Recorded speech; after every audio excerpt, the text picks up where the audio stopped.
let me see if they want this track I've done on my own. And I sent it to them and said, yes, we do, we'd love to do it, blah, blah, blah. But if we're going to get it out, we need to get all the label copy by like tomorrow afternoon or something. And I thought, okay, but I haven't got a name for this one.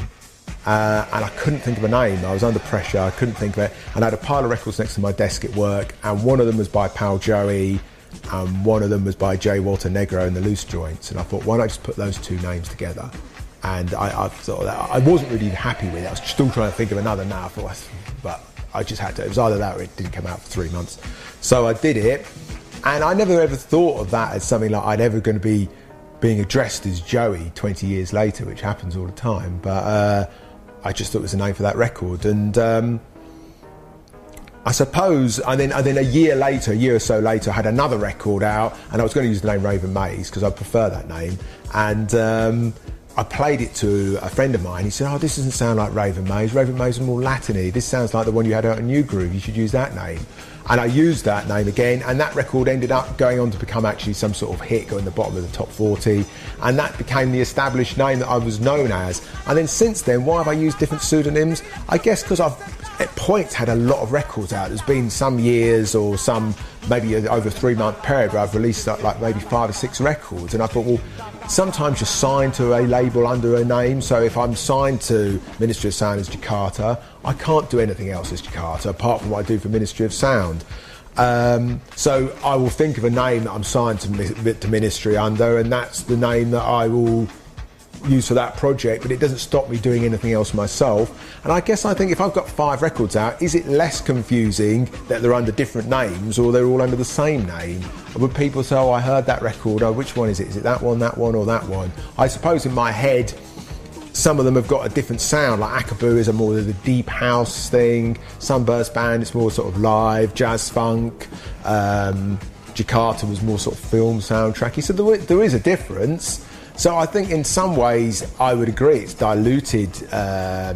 So I still meet people say, oh, I didn't know you were Jakarta, or people say, I didn't know that was you. So I think, well, it would have been better if I was Todd Terry or something and everything's out under the one name, it may well have been I was sort of diluting what I do, but in other ways I thought, well, is it more confusing if everything was under the same name? There's quite a variety of styles and sometimes quite a lot of things out at the same time. I don't think there was really a right way of doing it. You know, both ways have their pitfalls. I think more than any other industry I can think of, the music industry's changed so much in the last 20 years.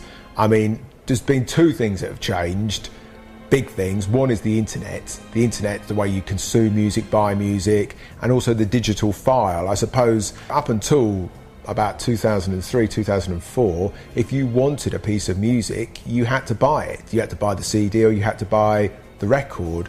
I suppose now you don't have to buy it. It's quite easy to either go extract it from your friend's CD or get it online for nothing, unfortunately. That's changed everything so much. I mean, back in like when I was first releasing records throughout the 90s and whatever, you know, if there was a record that you made, say you made a hit or a potential hit, you might release maybe 1,000 white labels, you might even sell 5,000 on your own label, but then they would delete it and then they could build up demand over the course of 3 or 4 months, enough to push that record into the charts when they did re-release it, you know, and that happened loads of times. Voodoo Ray, Expansions, Move Your Body. There's so many examples of records that were big club hits, probably sold quite a lot, and then supplies cut off, leave it for 3 months, then it goes into the top 40, and then it gets to a whole new audience, and that record becomes a proper crossover hit. You can't do that anymore. You've got to keep it on sale all the time, because otherwise people are going to get it for nothing. So it's very difficult for an underground record to get into the top 40 now, because there's no way you can't ever build up a big demand for something, because as soon as we get something in and we promo it, we pretty much have to release it at the same time. We can't sort of think, okay, we're going to get all the DJs in the country playing this, everyone going out and hearing it weekends, going to the record shop and asking for it, because they can just, unfortunately, either go and look online and they can probably get it for nothing. So you have to give them the opportunity to buy it rather than get it for nothing, but that means it's very hard for anything to ever, that's just a big club record, to build up that momentum to get it into the top 40. So that's a big change. There's lots of positives. I mean, I think I'm not someone who's, oh, it was better back then, it's worse now. I think with any change, There's some good and some bad. I mean, I've got my own website. I can sell direct to the public, and on some releases we sell a lot of them. You know, I'm surprised we can sell a few hundred of something, which I'm keeping all the money from those releases. You don't need to go into a £500 a day studio to make a record. Lots of people are making records on their laptops. I don't know if that's always a good thing, because it just means we've got lots more product out there, and not always lots of product doesn't necessarily mean lots of good product. I think there's lots of average product, and I think sometimes that can just flood the market and make it just harder to find the good stuff. I still think there's just as much good stuff, if not more, you know, good music being made, but it just means that on Beatport every week there's like 5,000 releases or something, and it's impossible to listen to all of them. You don't, you know, to commit to pressing it up to vinyl meant there had to be some sort of not necessarily quality control, because lots of rubbish records made it to vinyl, but there had to be some sort of investment in it. So to get that investment, there had to be some sort of, I suppose, people thought they could get their money back. Whereas now I think, you know, if someone's knocked something up together, they've got nothing to lose by releasing it. You know, whereas then they did have something to lose. As for David Guetta and the sort of whole sort of, you know, R&B star makes house music, I mean, good luck to him. Do you know what I mean? That's all. Do I like it? Not really. I don't particularly. It was not something I would ever listen to at home myself. I didn't mind the one he did with Kid Cudi, Memories. I quite like that one.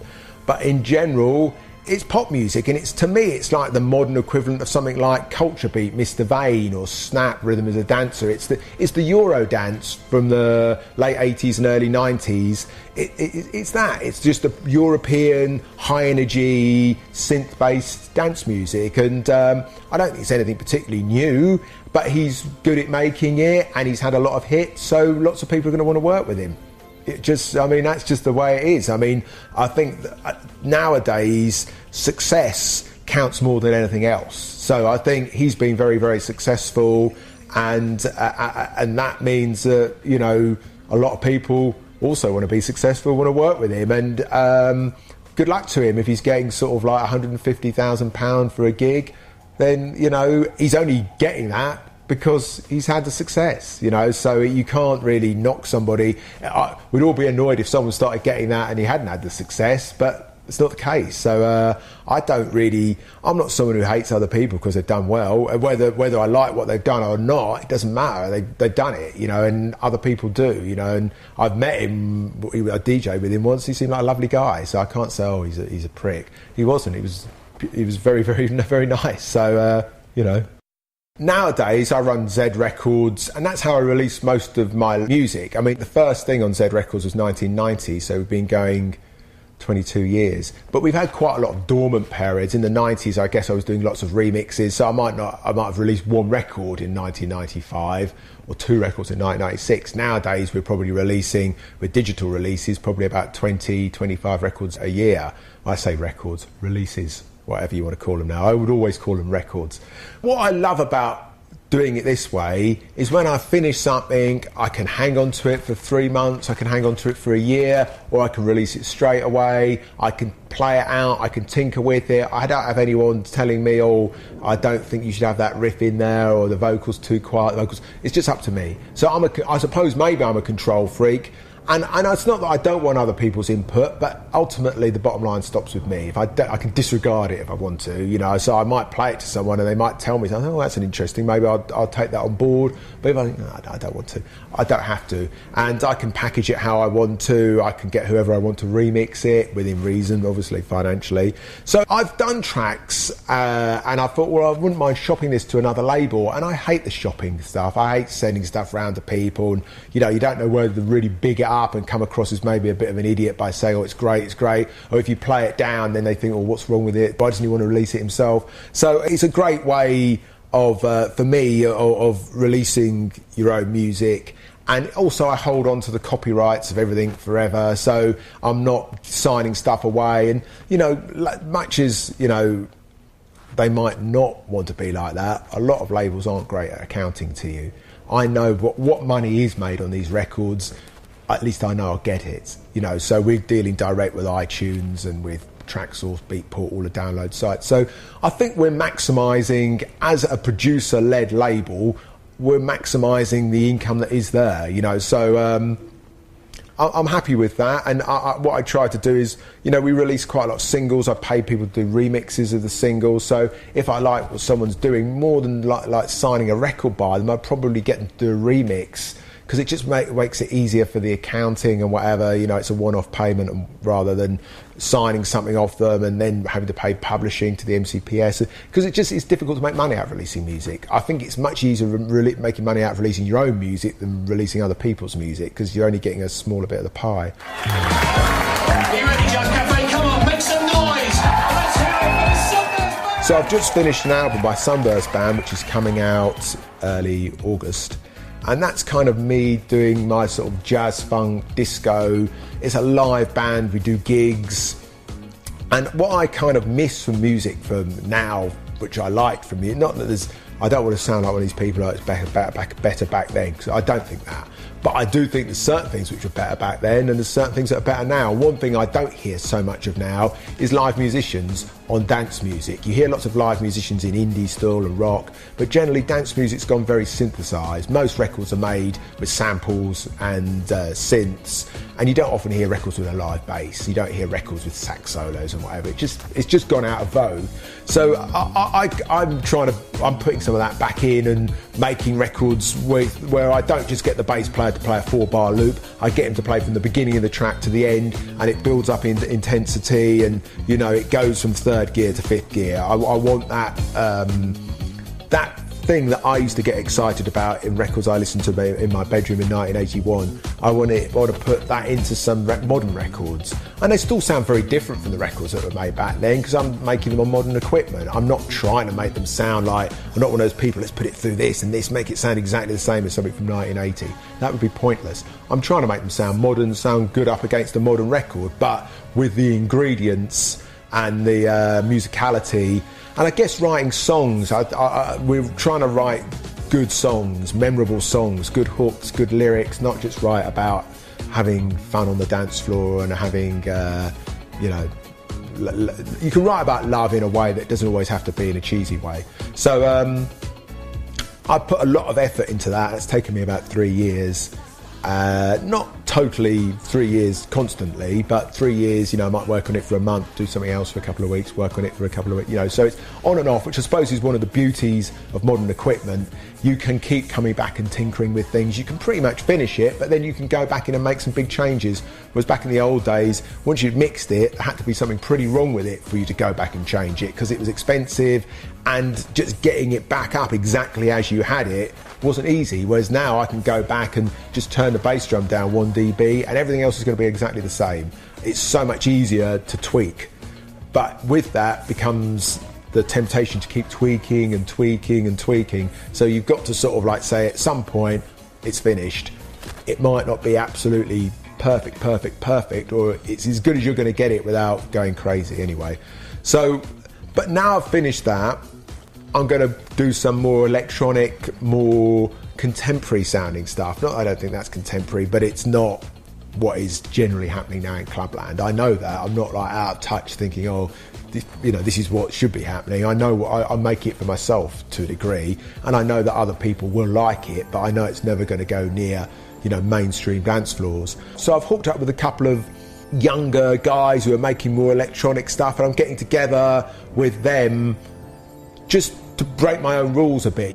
I tend to use Logic Audio on the Mac. Some of these newer guys are using different programs to me, like Fruity Loops, Ableton, and I'm going to do some more electronic, more, you know, now sounding, because I've just done a whole album with live guitar, brass section, strings.